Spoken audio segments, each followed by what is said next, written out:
Dr. Sarah here. This is Trulery Tips, and it's where I provide bite-sized information on fashion and design psychology that you can use in your everyday life. Well, we can use, we all can use it.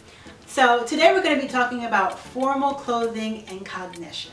So tell me, how do you feel when you get dressed up?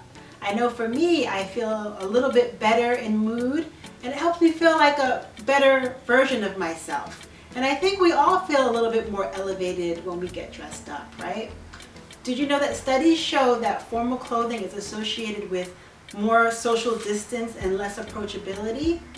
Now, I don't think that means that we become more snobby and isolated when we get dressed up, but I do think it means that there's a little bit more distance there.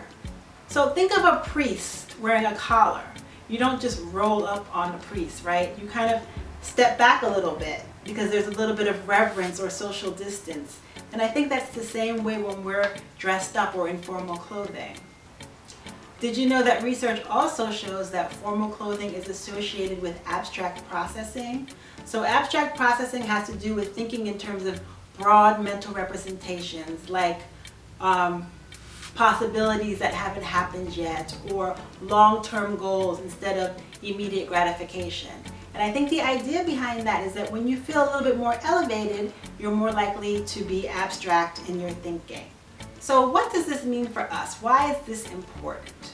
Well, remember that time that you felt really pulled together when you got dressed up? Well, that's because you changed the way that you process information. You probably felt more in control, like, I can do this. And that's because you were more abstract in your thinking. And abstract thinking is related to higher level reasoning, it's related to better decision making, and it can explain why you felt more in control.